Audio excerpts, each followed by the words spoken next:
my colleagues from the White House and the State Department, and we wanted to get a few of your questions.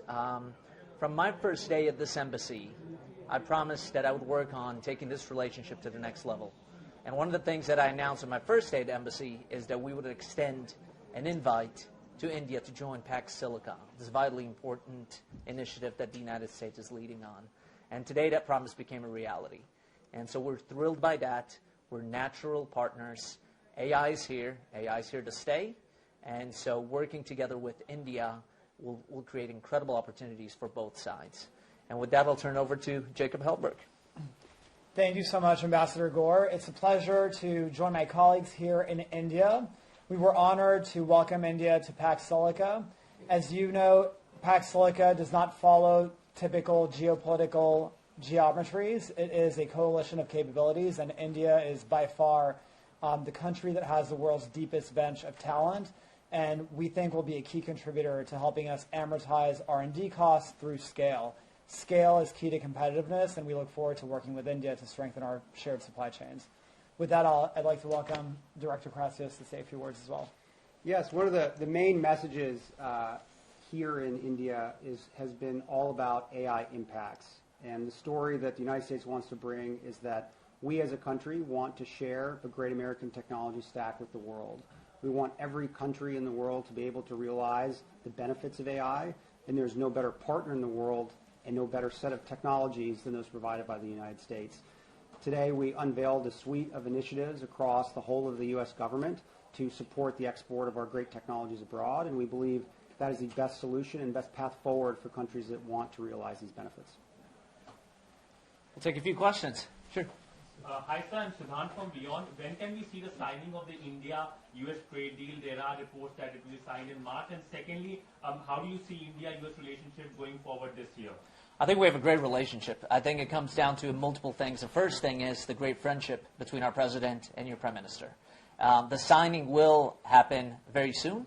In fact, even this week, we have both teams are talking to each other and actively getting to a place where both will be able to sign. Look, the reality is there's tens of thousands of points. We're not dealing with a small country. This is one of the biggest economies.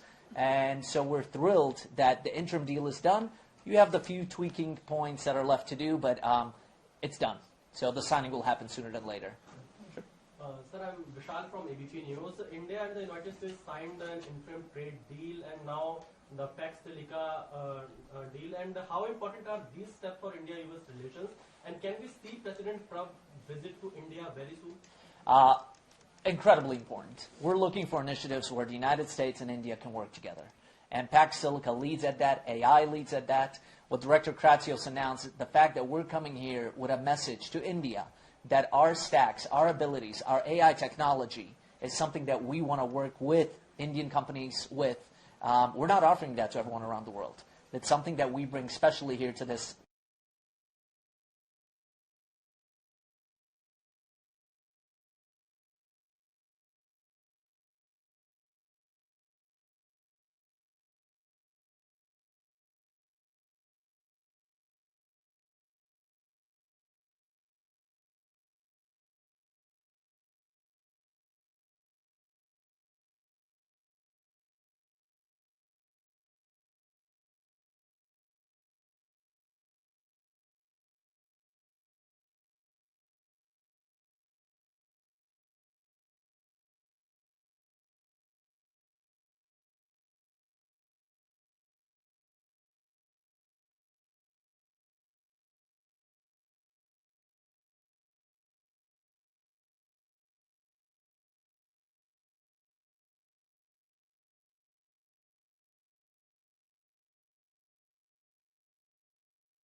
see the signing of the India-US trade deal? There are reports that it will be signed in March. And secondly, how do you see India-US relationship going forward this year? I think we have a great relationship. I think it comes down to multiple things. The first thing is the great friendship between our president and your prime minister. The signing will happen very soon. In fact, even this week, we have both teams are talking to each other and actively getting to a place where both will be able to sign. Look, the reality is there's tens of thousands of points. We're not dealing with a small country. This is one of the biggest economies. And so we're thrilled that the interim deal is done. You have the few tweaking points that are left to do, but it's done. So the signing will happen sooner than later. Sure.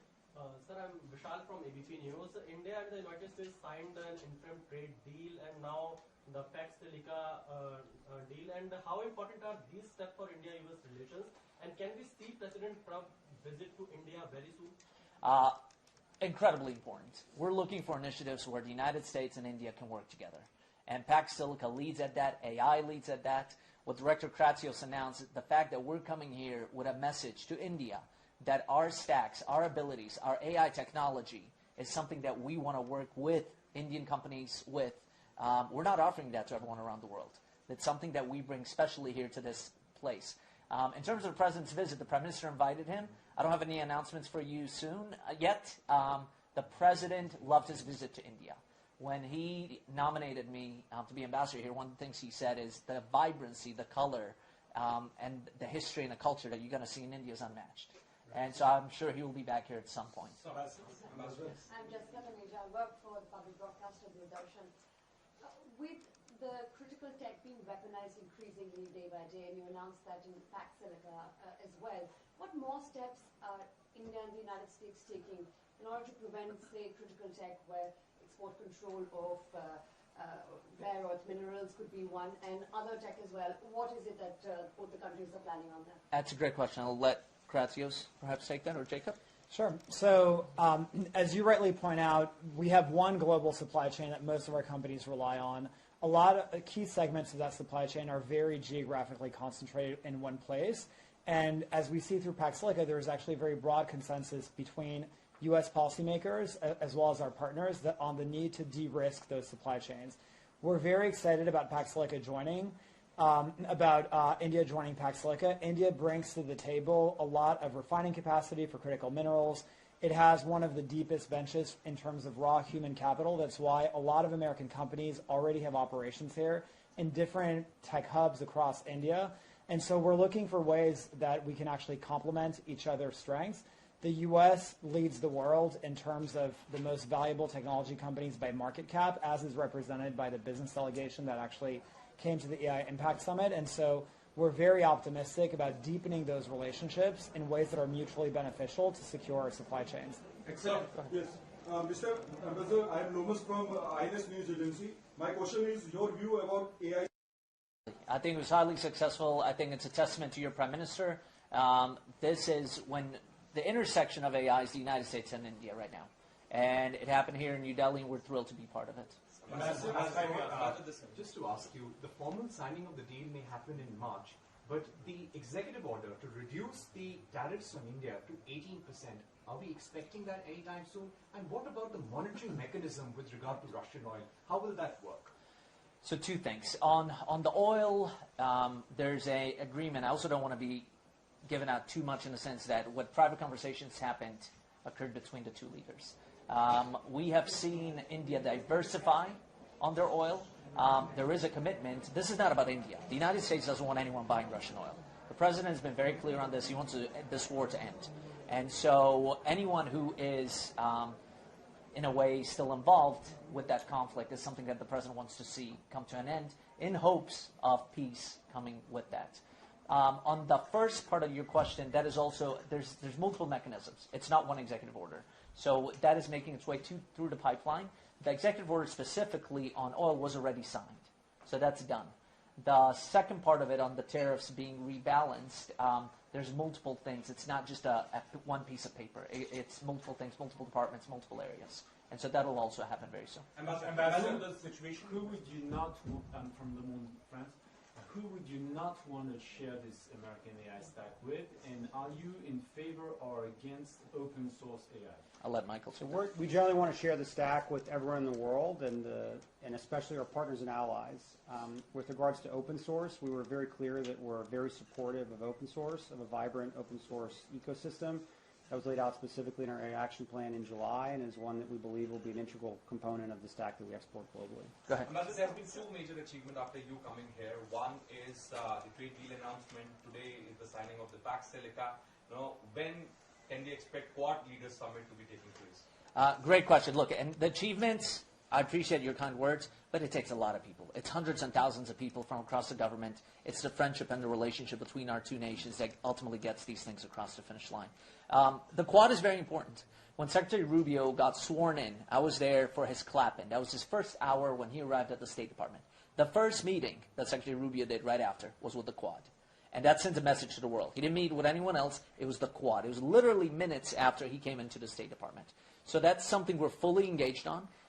We're actively in talks. And that, in fact, I'll share this with you here. I don't have exact dates, but Secretary Rubio will be traveling to India very soon, in a matter of months. And so that'll be part of the Quad along with many other initiatives.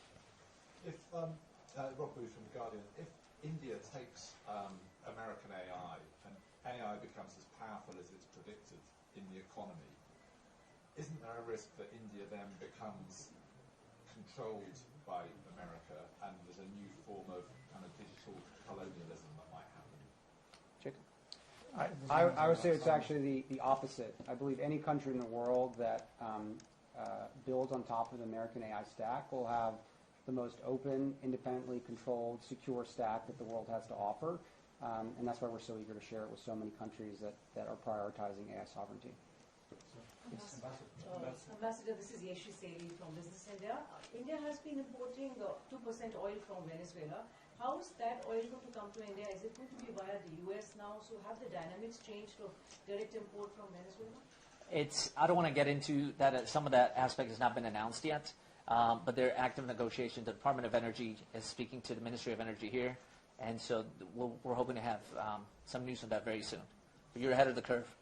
So, go ahead.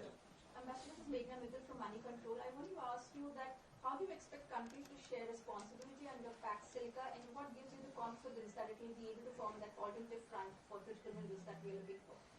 Sure. Do you mind repeating the second part of your question? What gives you the confidence that Pax Silica will be able to form that alternative front that countries are looking for procurement of critical minerals? So in terms of shared responsibility, one of the things that makes Pax Silica effective is that it's not just a G2G platform, it's also a platform that allows businesses to actually forge partnerships, private sector to private sector. Part of the spirit of the Trump administration is we believe in industry and we believe in markets, and so we're not trying to replicate private industry in-house. We want to help facilitate private sector partnerships that actually allow us to secure our supply chains through things like offtake agreements and the rest. The other point is instead of using taxpayer dollars to make investments, we're looking at incentives. And so the Trump administration, through deregulation, through energy abundance, has put in place powerful incentives that allows the private sector to lead. So we are very excited to actually be here because the AI Impact Forum in India is a great hybrid platform between governments with private industry. And so we were very excited to be able to have those hybrid conversations. We'll do one last question here. Go ahead. We'll do both. Last two. Sir, Francis talked about the inclusive AI. What are your thoughts regarding that? And what are the challenges you feel AI has it right now? Michael? Yeah, so on inclusive AI, that's, again, another premise of our American AI export program. We believe that the entire world can benefit from our best-in-class, trustworthy American stack. And it's something that we're going to work very, very hard over the next year to make sure that we get in the hands of as many people around the world as possible. Ambassador, my question is related to the technology stack and that the United States has said that you want the world to sort of build on that stack. What will it entail in terms of your expectations from India? And the second part of my question is with respect to the joint statement on the India-US trade deal. You mentioned that we need to address burdensome practices and other barriers to digital trade. What burdensome practices is the United States looking at? Yeah, with relating to India, one of the programs we announced today is called the National Champions Initiative. And the thesis behind that is that when we export a stack around the world, it is not an America alone stack. It is one where we openly want to integrate the national champions of the countries that we're exporting to into the stack itself. So there are so many tremendously amazing AI companies and technology providers here in India, and I very much see that they will be a critical part, they will be a critical component of the stack. We're thrilled that India joined Pax Silica. We've actually gotten a lot of demand from other nations, a lot of interest. And right now, this is the plan, is the nations that we have right now. And so for India to be at the cutting edge of this, America has the best technology. If you saw the companies that are represented here today, this is an incredible partnership for both of our nations, and we look forward to taking it to the next level. Thank you all so much. If you like the video, do like, comment, share, and subscribe.